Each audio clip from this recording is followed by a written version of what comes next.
Hola oyentes de Radio Sefarad y bienvenidos nuevamente a Milim, la historia de las diásporas con Alicia Benmergui. ¿Qué tal, Alicia? Muy bien, siempre así trabajando en historia y también pensando en historia. Ya vas a ver por qué te lo voy a contar y te lo voy a decir. Muy bien, vamos a seguir desglosando este capítulo de la modernidad de Ashkenaz. Esta será la 7ª entrega. Y antes de empezar, vamos a recordarle a los oyentes que esta historia y muchas más pueden encontrarlas en la página www.milimcultural.com.ar. Y si quieren, pueden recibir en sus correos electrónicos una vez al mes un boletín sobre historias de la historia, suscribiéndose a través de cultural@arnet.com.ar. Dicho todo lo cual, pues nos adentramos en esa época y en ese lugar. Sí, ¿por qué me importa hablar sobre esto? Porque, bueno, esta es la segunda... hablamos mucho del Shabbatai Tzvi, que fue una herejía importantísima dentro del judaísmo. Y aparece esta segunda herejía, pero siempre recordando que falsos mesías hubo siempre, todo el tiempo, a lo largo de la historia del judaísmo.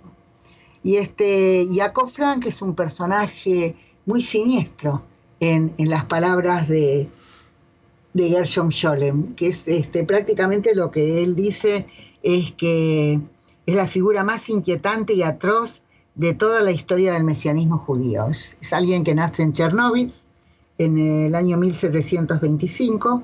El padre de él pertenecía a la secta secreta del shabbataísmo, y entonces él, el hijo, se va a hacer un seguidor de esto, pero parece ser que era un tipo inteligente y con sus propias ambiciones y creencias. Y bueno, él se va a Turquía, él es shabbataísta, y entonces en un momento dado él emerge, sobre todo en Podolia. Podolia era una parte de lo que era Ucrania, de lo que creo que es Ucrania hoy en día. Creo que en aquel tiempo era parte de Polonia. Uh-huh. Creo que ahora está en Polonia, pero bueno, es esa zona fronteriza que cambia de banderas. Sí, pero no sé si está en Ucrania, bueno, pero está en esa zona, porque él ahí se hace muy fuerte, empieza apoyando al shabbataísmo, pero después él aparece con una herejía mucho más grande y más terrible, porque lo que él aparece es negando al Talmud. El Talmud para él es absolutamente antitalmudista, y empieza con una serie de cuestionamientos que tienen que ver con lo que es el cuestionamiento al judaísmo tradicional, al rabínico. Entonces los rabinos empiezan a perseguirlo, y él... yo les recomiendo, nosotros estamos poco tiempo en la radio, lo que nosotros somos es como una especie, yo voy a escribir lo más detalladamente posible esta historia, pero decirles que busquen información sobre Yaakov Frank, porque es un personaje muy particular. Él se va a Turquía, era alguien que hacía venta ambulante, y en Turquía él se convierte al Islam. Así que también parece ser que era un tipo bastante oportunista. Bueno, pero lo cierto es que él logra atraer la atención de los rabinos tradicionales, y peor, de las autoridades católicas. Y esto los pone a los judíos, y él va a ser bastante bien visto, sobre todo creo que por un cardenal primado o por alguna autoridad católica muy importante. Va a ser visto como una figura muy importante para ellos por el hecho de que está negando el Talmud y es alguien que tiene influencia dentro del judaísmo y que puede serle muy útil para la Iglesia Católica, para la conversión de judíos al catolicismo. Las cosas que él hace son bastante terribles dentro de lo que, esto lo dice Gershom Scholem, dentro de lo que es las creencias tradicionales del judaísmo, y empieza a también introducir elementos católicos dentro de los rituales, más allá de que él tiene también toda una cosa de actitudes sexuales y de erotismo que tiene que ver directamente con una transgresión de todas las normas, no solo judías, sino también católicas o cristianas. Y lo cierto es que lo que empiezan a impulsar en un momento dado la Iglesia, las autoridades de la Iglesia católica confrontan con los rabinos para que demuestren por qué el Talmud no es lo que está diciendo Jacob Frank. Entonces acá hay un problema. Ellos lo pueden hacer relativamente bien, no sé, la cuestión es que se pueden defender también como se defendían frente a la Inquisición. ¿Por qué los judíos no creen en que Jesús sea el verdadero Mesías? En fin, hay toda una serie de cuestiones. Y él además se introduce trata de introducir, y de hecho lo hacen sus seguidores, el tema de la Santísima Trinidad. Algo absolutamente impensable dentro del judaísmo. Y entonces lo que van a tratar de hacer los rabinos es impulsar la conversión de este Jacob Frank al cristianismo. No son nada tontos. Y por otro lado, la Iglesia Católica lo está mirando con bastante susceptibilidad por toda esta cuestión de las orgías y de todas las cosas que él impulsaba. Bueno, lo cierto es que él va a tener un grupo de seguidores muy importantes dentro del Círculo de Praga. Pero él circula por varios lugares. Circula por Viena, pero en Viena se termina yendo, y después se establece en Offenbach, y en Offenbach él va a tener una especie de corte, y la que va a ser un personaje muy conocido y reverenciado va a ser la hija del que no me acuerdo cómo se llamaba. Acá hay varias cuestiones. Cuando él se queda ahí, él se hace como pasar como el varón de Offenbach. Pero lo cierto es que él ya está convertido al cristianismo. Hay varias cuestiones y varias discusiones en torno a esto. Algunos dicen que Gershom Scholem, cuando habla de lo que Gershom Scholem habla, es que además de ser siniestro, es extremadamente peligroso por todas las cosas que impulsa. Pero hay otro historiador que es como que continúa donde empezó Gershom Scholem, pero él dice que hay una diferencia muy importante entre lo que es el yavetaísmo y lo que es el franquismo. El franquismo era una herejía que estaba destinada a destruir el judaísmo.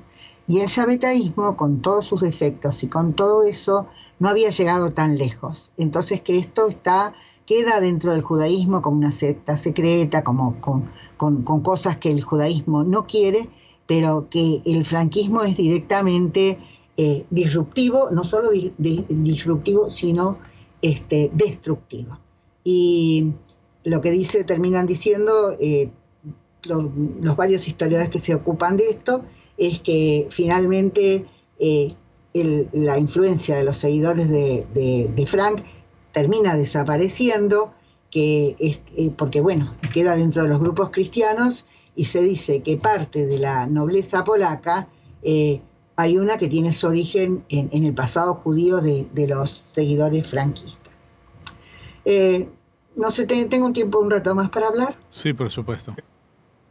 Yo te voy a contar algo. Yo cuando leo historia todo el tiempo pienso en lo que leo, porque a mí me parece que la historia no es un cuento que uno repite mecánicamente, ¿no? Y entonces en este momento, acá en Buenos Aires, yo comienzo, estoy en un curso que además debo decir que vos fuiste uno de los que me lo sugirió, que con el tema del surgimiento del Estado de Israel y todo eso, pero también tiene que ver con los 100 años la finalización de la Primera Guerra Mundial. Y entonces miro y busco fotos, y las fotos que yo veo sobre cómo vivían los judíos de Polonia cuando entran las tropas alemanas son terribles. El grado de miseria en que vivía esa gente, el grado de pobreza es inenarrable. Y entonces, ¿sabés qué me hace acordar también? Me hizo acordar, porque en historia cuando uno piensa tiene que pensar y relacionar. También lo que pasaba para el siglo XVIII, que es el siglo donde estamos hablando. Él muere creo que en 1792, Frank. Más o menos en el siglo XVIII los judíos del Imperio Otomano también vivían en una pobreza extrema, y entonces se empiezan a escribir libros. En este momento, me olvidé su nombre, vos creo que lo sabías, de un libro para que los judíos y sobre todo las mujeres puedan acceder a las cosas básicas del judaísmo, porque la extrema miseria había hecho que esta gente fuera extremadamente ignorante. Y me parece que lo mismo termina pasando con estos judíos que se quedan en Polonia, digamos los sectores populares. Hay todo también una historia sobre los judíos que se llevan los alemanes cuando termina la guerra, y los otros que tratan de escaparse a donde fuere y van a vivir a un barrio de Berlín. El grado de miseria, de pobreza en que esta gente, de hacinamiento en el que esta gente vive, es espantoso. Y entonces acá uno piensa, ¿no? Dentro de los judíos va a aparecer alguien como Mendelssohn, y mucha otra gente. Mendelssohn es el primero, es la personalidad más notable que trae la ilustración y la escalá como para educar a los judíos y a las masas judías también. Y en Polonia, para el siglo XVIII, ya aparecen gente que quiere impartir educación para estas masas judías. De cuando yo estoy hablando de cuando entran las tropas alemanas a Polonia, estamos hablando de 1914, de 1915, o sea que la miseria y la ignorancia deben haber seguido siendo la compañía más importante que tenía toda esta masa de judíos de Europa Oriental. Y también pasaba lo mismo en Turquía, por ejemplo. Tenemos toda la historia de lo que les pasó a los Camondo, y no solo a los Camondo, a los italianos y a todos los que, y cómo los judíos adinerados sefaradíes trataban de que estos judíos tuvieran educación para que no vivieran en la miseria y de la limosna.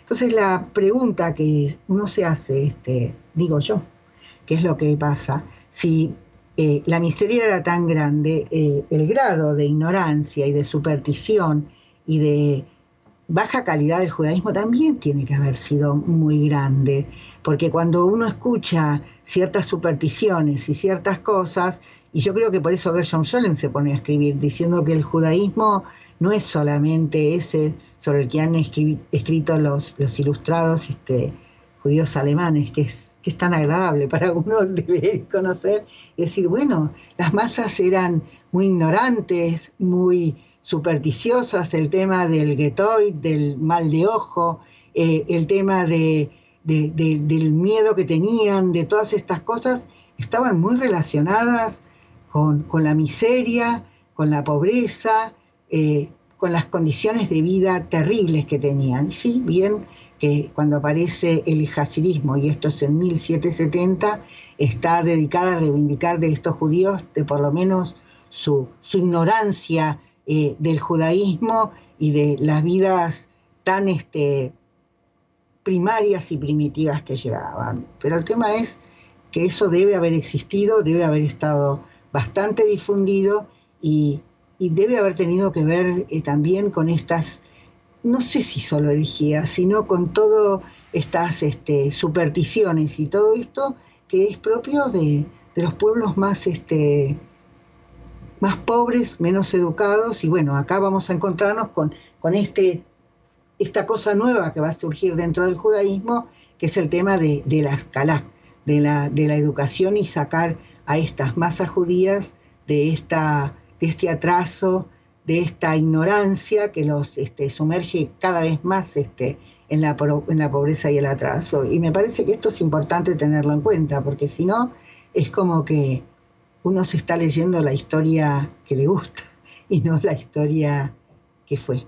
Uh-huh. No sé si estoy siendo clara en lo que estoy diciendo. Yo creo que sí, y aparte con el texto vamos a completar y aclarar del todo lo que esto supuso y lo que tú mencionabas en esta segunda parte de hoy, que son las razones para que floreciera este clima de creer en cosas que resultaría tan difícil creer hoy en día, ¿no?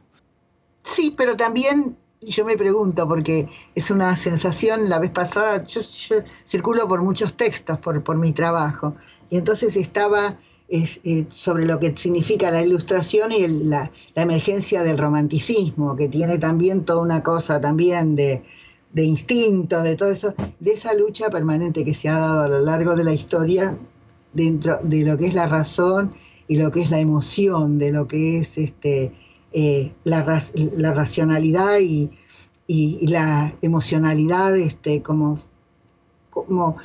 fuente de actos los que explican los actos de las personas.